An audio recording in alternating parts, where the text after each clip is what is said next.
A paz do Senhor, povo abençoado. O tema da nossa lição de número 11 é Lucas e Atos, o modelo pentecostal para hoje. Aqueles que já estão assistindo às nossas aulas, eu sei que vocês podem estar cansados de me ouvir pedir para fazerem a inscrição no canal Teologia e Pentecostalismo. No entanto, eu tenho que pedir a paciência de vocês, pois a cada dia, graças a Deus, pessoas novas assistem os vídeos e eles esquecem de fazer a inscrição, dar o like e adicionar o sininho para receber em primeira mão os vídeos postados. Mas eu sei que vocês mais antigos no canal resolvem isso de forma prática, ou seja, aquela avançada básica nesta parte e vão direto para a introdução da lição. Então, sem mais delongas, mais detalhes, passemos para a nossa lição, já iniciando com a nossa introdução geral, que vai tratar de um tema, como sempre, importantíssimo. O Evangelho de Lucas, como também Atos, ambos, ou seja, o primeiro e o segundo volume da obra escrita por Lucas, foram endereçados à mesma pessoa, ou seja, Teófilo. Possivelmente era um homem rico, membro da nobreza romana, ou alguém que ocupava um alto posto no governo romano. Tudo nos faz crer ser ele um homem piedoso, pois seu nome significa aquele que ama a Deus. Quais foram os propósitos de Lucas em escrever, enviar essa obra, essa biografia, esses fatos históricos acerca do ministério de Cristo e da ação da igreja para esse nobre romano por nome Teófilo? Provar, primeiramente, que a igreja cristã era uma religião lícita, legítima e não um risco para o Estado, como queriam demonstrar seus críticos. Segundo ponto, mostrar a união, a conexão entre o ministério terreno e o ministério celestial de Cristo. Pois mesmo após partir, Jesus continuou a fazer e a ensinar a igreja por intermédio do seu Espírito Santo, usando os apóstolos como instrumentos. Terceiro, oferecer um esboço do espantoso crescimento da igreja cristã, que começa com 120 judeus em Jerusalém no dia de Pentecostes e termina como uma multidão inumerável por todos os recantos do império, chegando inclusive a Roma, que era e que é a capital. Lucas e Atos são dois volumes de autoria do médico amado, Colossenses 4,14. Apesar da particularidade histórica de cada livro, eles têm uma perspectiva teológica homogeneamente, ou seja, são iguais, são semelhantes. Assim sendo, Lucas é tanto historiador como também teólogo. Desse modo, além da dimensão histórica, a obra lucana, ou Lucas, tem também uma dimensão didática.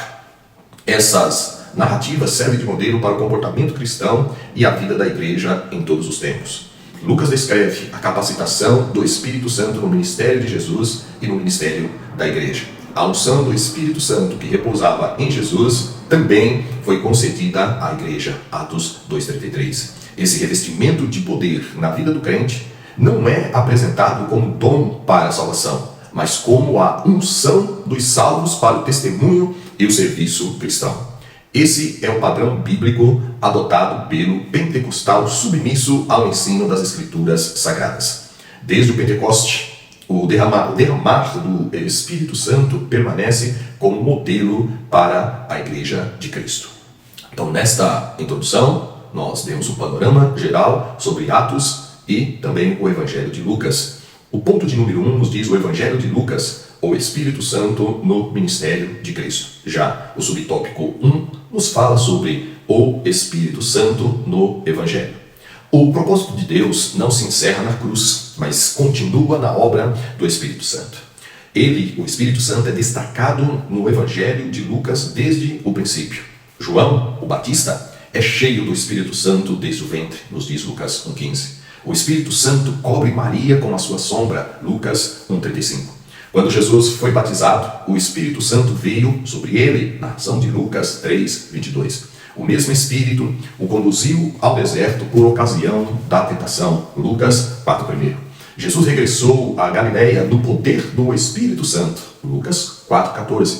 quando pregou na sinagoga de Nazaré, afirmou que o Espírito Santo estava sobre ele. Lucas 4,18. Vejam que Lucas ele enfatiza bastante a ação do Espírito Santo no Evangelho, que foi escrito Teófilo, mas com a base de Lucas. Jesus exultou no Espírito, Lucas 10:21, e os discípulos foram ensinados pelo Espírito em sua jornada missionária, 12:12. A blasfêmia contra o Espírito Santo é o mais grave pecado, Lucas 12:10. O Pai, Deus, dá o Espírito àqueles que o pedem, Lucas 11:13. Jesus envia a promessa do Pai e reveste seus discípulos com o poder do Espírito Santo, Lucas 24:49. O Espírito Santo vem sobre Isabel, sobre Maria, sobre Jesus e sobre os discípulos. Todos esses textos que nós vemos aí. Lucas fala mais sobre o Espírito Santo do que qualquer outro evangelista, formando um vínculo de continuidade, tanto no ministério de Jesus, quanto na vida da igreja primitiva. Por isso, que apesar de ter nomes diferentes, perspectivas diferentes, Lucas e Atos são semelhantes. Lucas ele registra os fatos acerca da vida e obra de Cristo, Lucas 1:1-3. A narrativa do Evangelho compreende o nascimento, ministério, morte e ressurreição de Jesus, bem como a promessa do derramamento do Espírito Santo. O evangelista ele enfatiza o papel e a importância do Espírito Santo na vinda do Messias. A nossa declaração de fé das Assembleias de Deus professa que o Espírito Santo não é apenas um atributo da divindade, mas possui a mesma essência do Deus Pai e do Deus Filho. Ele é a terceira pessoa da Trindade sendo enviada ao mundo pelo Pai e pelo Filho. Ele é o Espírito que provém de Deus, 1 Coríntios 2:12. A ação do Espírito no Evangelho de Lucas é percebida em diversos eventos. De modo introdutório, nós podemos destacar os seguintes momentos em que o Espírito Santo vem sobre alguém ou o trabalho dele. Na vida de João Batista, o precursor de Cristo, quando do anúncio do anjo de que ele seria cheio do Espírito Santo, já desde o ventre da mãe, como nós já citamos. Na vida de Isabel e Zacarias, os pais de João Batista, quando no 6º mês da gravidez, ao receber a visita de Maria, a criancinha João Batista, ele saltou no seu ventre e Isabel foi cheia do Espírito Santo. Lucas 1:41. Após o nascimento de João Batista, quando Zacarias foi cheio do Espírito Santo e profetizou, Lucas 1:67. E no anúncio da concepção virginal de Maria, Lucas associa o Espírito Santo com o poder e a presença de Deus. No vocabulário empregado, percebe-se o conceito de trindade. Olha o que diz o verso: descerá sobre ti o Espírito Santo e a virtude do Altíssimo, se referindo a Deus, te cobrirá com a sua sombra, pelo que também o Santo, ou seja, Jesus, o Messias, que de ti há de nascer, será chamado Filho de Deus. Quem são as três pessoas da Trindade? Lucas 1:35. Lucas também registra que após o nascimento de Jesus, Simeão, impulsionado pelo Espírito Santo, foi ao templo de modo a conhecer o Messias antes de morrer. Lucas 2:25-32. O Evangelho ainda ressalta o poder e a autoridade de Cristo em batizar no Espírito Santo e também com fogo. Lucas 3:16. Já no ponto de número 2, nós temos aí o Espírito Santo e o batismo de Cristo. O batismo de Jesus revela o momento de sua capacitação. Enquanto Jesus orava, o céu se abriu e o Espírito Santo desceu sobre ele. Ele foi cheio do Espírito Santo. Quando oramos, Deus nos dá poder para cumprirmos a nossa missão. Deus colocou sobre Jesus o Espírito Santo. Ali, no seu batismo, ele foi capacitado a enfrentar o diabo e vencê-lo.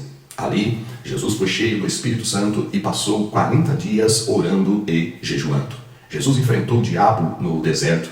Jesus lutou contra Satanás na própria casa de Satanás. Mas o Espírito Santo está sobre ele e Jesus triunfa. Como homem, nós estamos falando, Jesus precisou ser revestido com o poder do Espírito Santo. Que dirá nós? Mas nós vemos que ele foi batizado com esse poder lá no Rio Jordão, por ocasião do seu batismo. Ele foi guiado pelo Espírito Santo ao deserto. Jesus retornou a Galileia no poder do Espírito Santo. Jesus, ele agiu no poder do Espírito Santo na sinagoga. E ele também foi ungido pelo Espírito Santo para fazer o bem e curar todos os oprimidos do diabo. Atos, o capítulo 10, o verso de número 38.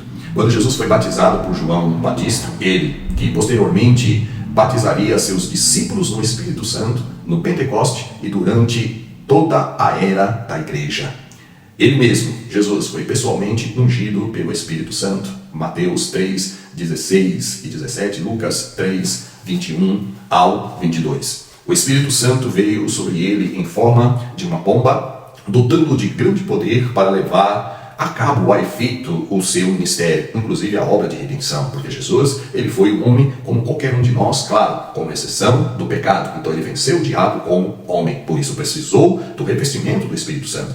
Quando nosso Senhor foi para o deserto depois do seu batismo, ele estava cheio do Espírito Santo. Todos os que experimentarem o sobrenatural, renascimento espiritual pelo Espírito Santo, devem, como Jesus, experimentar o batismo no Espírito Santo para lhes dar poder na sua vida e no seu trabalho ministerial. Percebe-se também na narrativa a presente e a atuação da Santíssima Trindade, como nós falamos, né? O Pai, o Filho e o Espírito Santo. No ponto de número 3, vai nos falar sobre o Espírito Santo e a tentação de Jesus. Imediatamente após o seu batismo, Jesus foi levado pelo Espírito ao deserto, onde foi tentado pelo diabo durante 40 dias. Já mencionamos essa questão.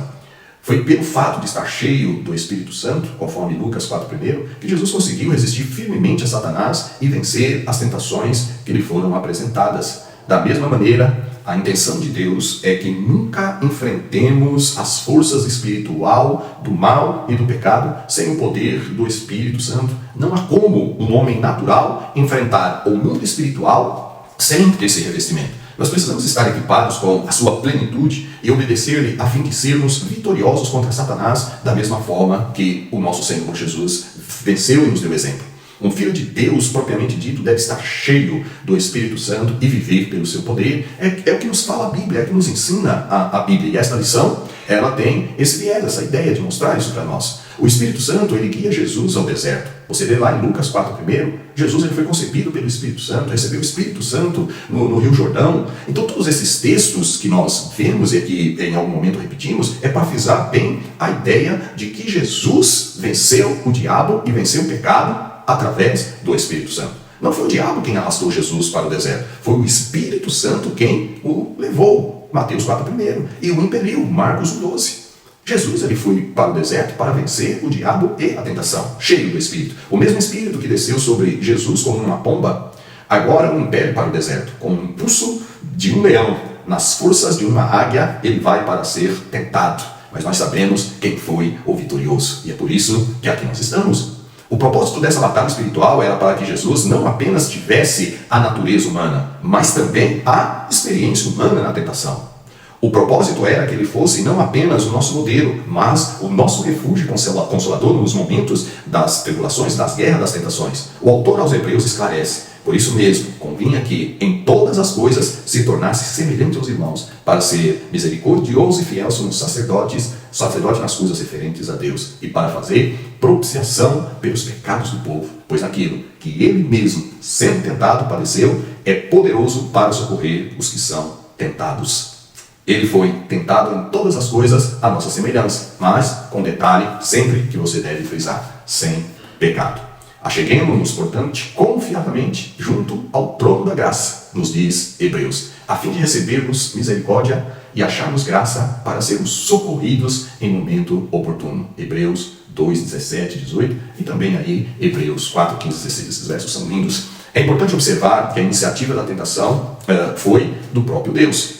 Não é propriamente Satanás quem está atacando Jesus. É Jesus que está invadindo o seu território. Jesus é quem está empurrando as portas do inferno. Jesus está atacando o dono da casa. Satanás é perturbado em seu covil e não fica sem reagir. Mas nessa reação, ele é derrotado de forma humilhante. Essa tentação não foi arranjada por Satanás, mas apontada pelo próprio Espírito de Deus. Jesus não foi guiado ao deserto por uma força maligna.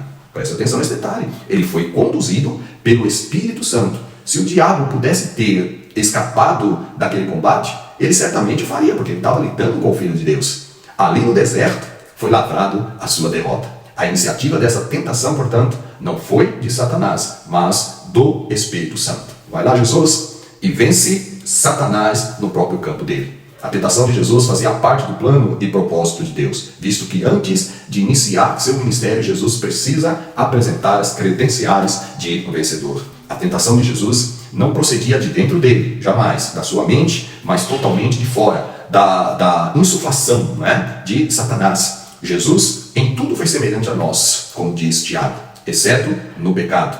Nós somos tentados pela nossa própria cobiça. E Jesus nunca teve cobiça, porque ele é e foi como homem santo. Quando Satanás, ele sussurra em nossos ouvidos uma tentação, um desejo interior nos aguça a dar ouvidos a essa tentação, pois temos a natureza adâmica. A cobiça dessa forma nos seduz e nos leva a cair na tentação. Com Cristo não aconteceu assim, pois o incentivo interior ao mal ou o desejo de cooperar com a voz tentadora não existia no seu ser, pois ele era e é santo.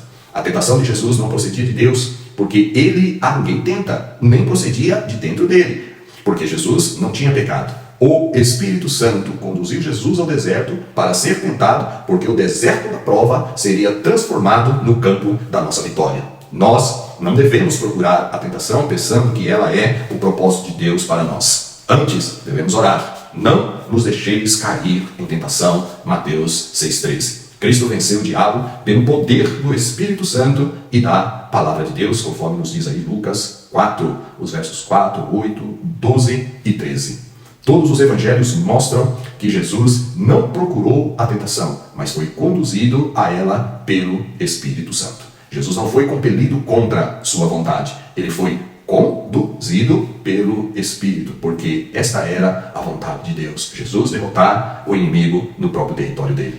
Deus tem um único filho sem pecado, mas nenhum filho sem tentação. Lembre-se sempre disso. O primeiro Adão, sem a direção do Espírito, foi derrotado pelo diabo no jardim. O segundo Adão, Jesus Cristo, guiado pelo Espírito Santo, venceu o diabo no deserto. Se o último Adão tivesse sucumbido ao teste como o primeiro, não haveria Getsemane, nem Calvário, nem Páscoa e também nem Pentecostes. Nosso destino final seria o inferno eterno. Por isso que Jesus foi conduzido ao deserto para vencer o inimigo lá no deserto.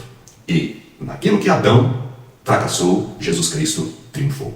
O ponto de número 4 nos diz o Espírito Santo e a missão de Cristo. Quando Jesus ele fez referência ao cumprimento da profecia de Isaías acerca do poder do Espírito Santo sobre ele, usou também a mesma passagem para resumir o conteúdo do seu ministério. E que conteúdo era este? A pregação, a cura e também a libertação, conforme Isaías 61, do 1 ao 2 e descrito em Lucas 4, do 16 ao 19. O Espírito Santo ungiu Jesus e o capacitou para a sua missão. Jesus era Deus, João 1, mas ele também era homem, 1 Timóteos 2,5. Como ser humano, ele dependia da ajuda e do poder do Espírito Santo para cumprir as suas responsabilidades diante de Deus. Mateus 12, 28, Lucas 4, 1 e 14, Romanos 8, 11, Hebreus 9, 14. Somente como homem, ungido pelo Espírito Santo, Jesus podia viver, servir e proclamar o Evangelho. Atos 10, 38. Nisto, ele é o exemplo perfeito para o cristão. Cada crente deve receber a plenitude do Espírito Santo. O mesmo Espírito que gerou Jesus no ventre de Maria, Lucas 1:35, desceu sobre ele no Rio Jordão por ocasião do seu batismo, Lucas 3:22. Guiou-o ao deserto para ser tentado pelo diabo e triunfar sobre ele, Lucas 4:1. Agora, reveste-o de poder para dar início ao seu ministério na Galileia, Lucas 4:14. Ou seja, o mesmo Espírito que havia conduzido o Senhor ao isolamento para longe das pessoas, Lucas 4:1, levou-o agora à cena pública, a todas as pessoas, Lucas 4, versos 14 e 15. Jesus tinha o costume de ir à sinagoga regularmente, congregar com o povo de Deus, adorar a Deus, estudar a palavra de Deus, eram o seu deleite. Isto mostra Jesus na sua missão humana, Jesus como o Verbo encarnado. Nesta ocasião, quando estava na sinagoga, Jesus recebe o livro do profeta Isaías e ele mesmo abre o livro no exato lugar onde estava definida a sua missão. Mais uma vez, é ressaltado que o Espírito Santo está sobre ele e o ungiu para cumprir a sua sublime missão. Ao terminar a leitura, Jesus afirmou categoricamente que esta profecia de Isaías estava se cumprindo nele. Lucas 4:21. Aqui ele se autoproclama o Messias de Deus. O ser humano, não importa a sua condição política, econômica e social, ele é prisioneiro da carne, do mundo e do diabo. Ele não pode libertar-se a si mesmo, ele precisa ser liberto. Não pode desvencilhar-se de suas próprias amarras, ele precisa ser colocado em liberdade. Por isso, Jesus é o nosso libertador. Ele mesmo diz: se pois o Filho vos libertar, verdadeiramente vós sereis livres. Aqueles que o conhecem verdadeiramente são livres. Jesus não apenas curou cegos, dando-lhes visão para ver as maravilhas da criação, mas também abriu os olhos dos cegos espirituais para verem as maravilhas da graça de Deus. Ele é a luz do mundo. O diabo cegou o entendimento dos incrédulos, conforme 2 Coríntios 4,4. Mas Jesus é a luz que ilumina a todo homem. João 1,9.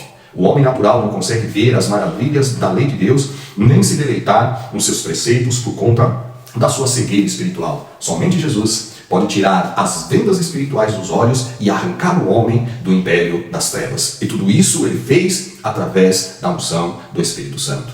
Os judeus, como bem sabemos, eles eram súditos de Roma e eles estavam oprimidos política e economicamente. Mas Jesus veio para libertar os oprimidos do diabo.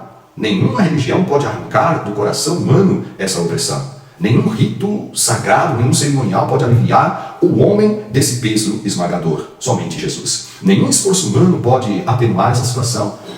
Apregoar o ano aceitável do Senhor foi a missão de Jesus. Como nós sabemos, o ano do jubileu era o tempo oportuno quando as dívidas eram canceladas e as terras eram devolvidas aos seus donos originais. Está lá no livro de Levítico.